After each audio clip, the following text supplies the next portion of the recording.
Hey guys, what's going on? It's the Ashu Punjab B.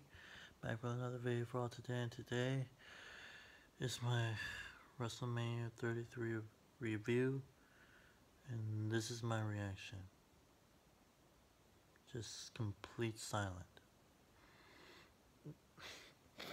Here's how the show went. The show was like this,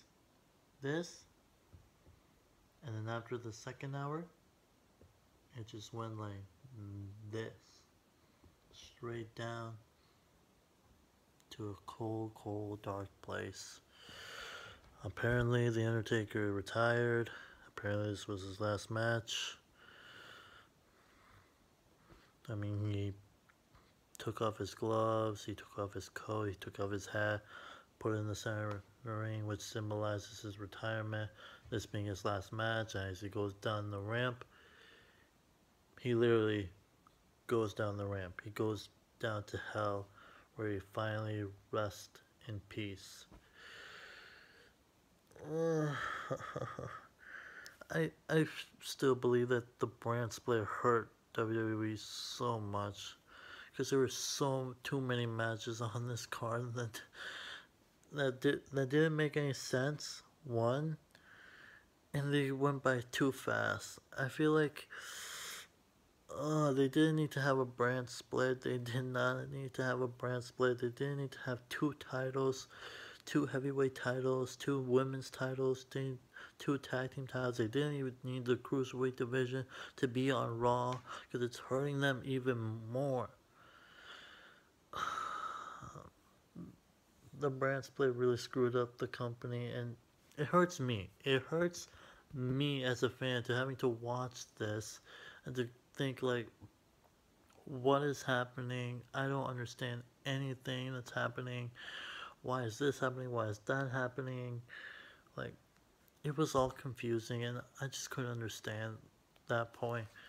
And there were only two matches on the card that told a good story.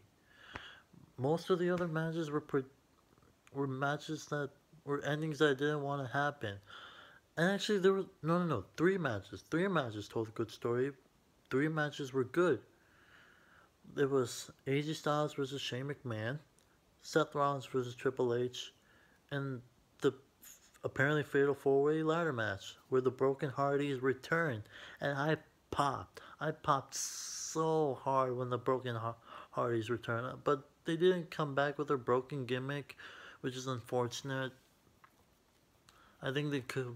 I think they would have done better coming back as their broken gimmick. They were trying to do it, like they were doing the delete stuff. Matt Hardy was going crazy doing that,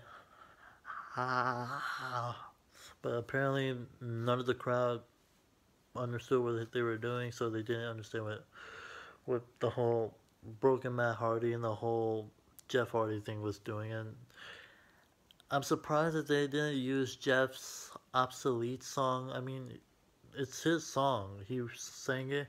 He he has ownership to that song. So I don't know why they didn't come out to that too.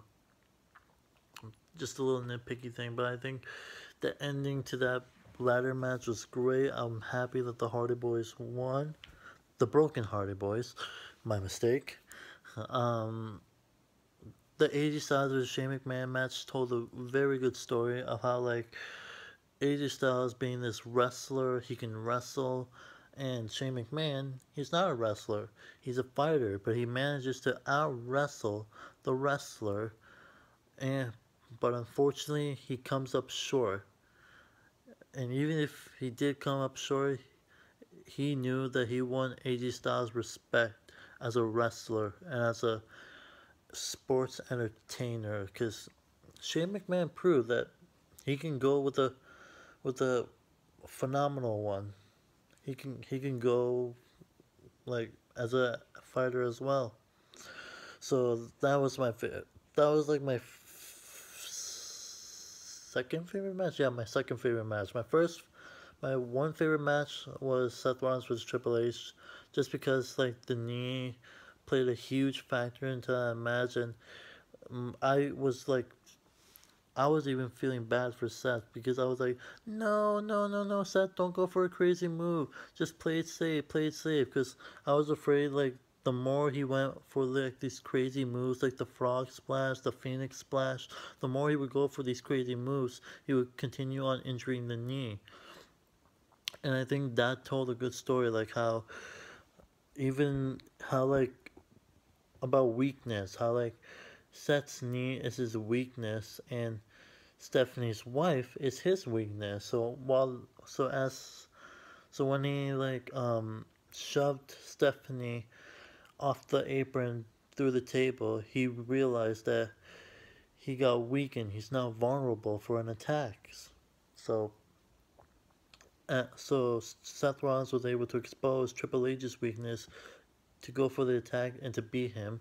He slayed the King, which was great, and I loved that match. I loved his new attire. Still was a little iffy at first, but looking at it now, I liked it. I liked the whole golden look, and I loved Triple H's entrance. And I love that jacket. I love that jacket that he had with him. I hope they have it on WWEshop.com. I'll probably get it. And Stephanie looked great too in her outfit. I think she looked badass as ever. But let's talk about the matches that I didn't like. The matches that I didn't like only because the ending didn't make any sense was Randy Orton versus Bray Wyatt. This is a match that I've been hoping for and praying for so long, and I hoping for and praying for it for so long because this was the most anticipated match for me because the build was there.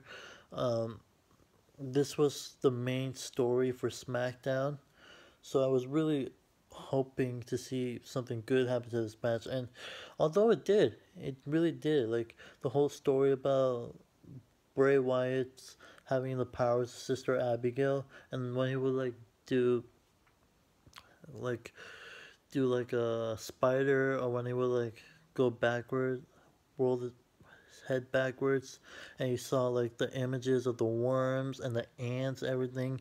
It's a way to symbolize the story of him having the powers of Sister Abigail.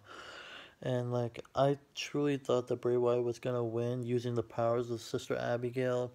No interference from Luke Harper, no interference from Eric Rowan, and Randy Orton won, which to me didn't make any sense, but okay, whatever. Um, and then the second match that I didn't like because of the ending was the main event match.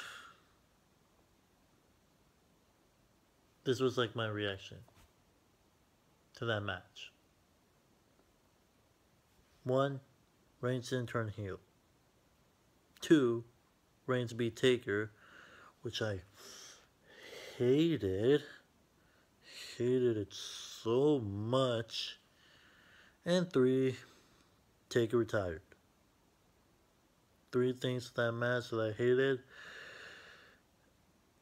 And this match was the worst match on the card for me.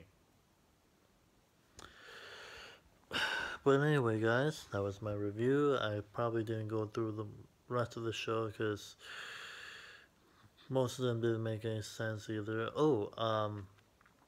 For the pre-show, they had three matches on the card. They had Austin Aries versus Neville for the Cruiserweight title. I thought it was a really good match between Austin Aries and Neville. Congrats to Neville for retaining his title. Two, we got to see Mojo Rawley win in the Andre the Giant Memorial Battle Royal. Good for him. And great to see Rob Gronkowski, the cover boy for Madden NFL 17, for participating in the Royal Rumble. I liked it. It was nice. It was okay. One match that I thought shouldn't have been on the pre-show was the Intercontinental Championship match. I thought that should not have been on the pre-show. I think it should have been on the main show. And then and if they were gonna have a third one, then they should have had just a tag team, the SmackDown Tag Team Championship match for the third match on the pre-show instead of the tag team championships being in the battle royal, which was so stupid for WWE to do, but whatever.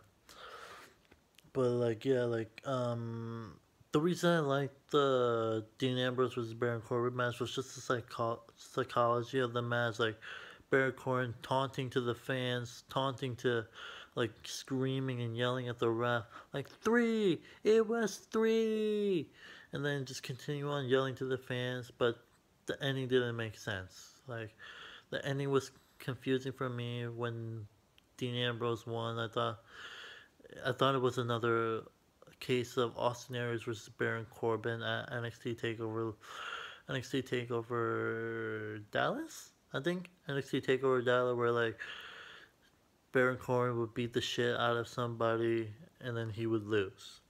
Same thing happened. Baron Corbin beat the shit out of Dean Ambrose and he lost, which was another case like that. But apparently, like, it adds more to his character, it adds more to his heelish character.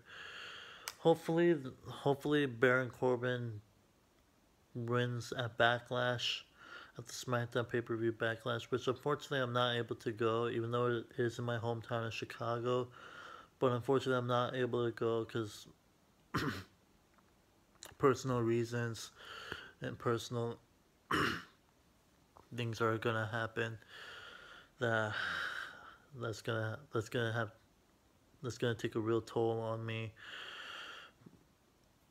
So I'm not able to go there live as much as I want to. Hopefully someday I'll be able to go to SmackDown live or Raw live. I don't want to go to Raw live. I do not want to go to Raw live.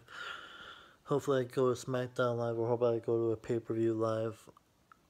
I'm just hoping that one day I finally get to go to Wrestlemania in Chicago. WrestleMania in Chicago. Book it. But yeah, guys, that was it.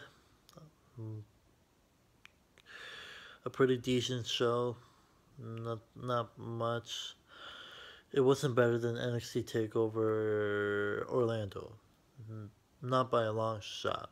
It was not better than NXT Takeover London. Good matches. Started off good, ended bad. So yeah, guys, thank you all for watching. If you guys enjoyed, leave a like, leave a comment down below what you guys thought of the pay-per-view if you watched it. Leave your thoughts and reactions down below. Also, don't forget to subscribe for more content, and I'll see you all later. Peace!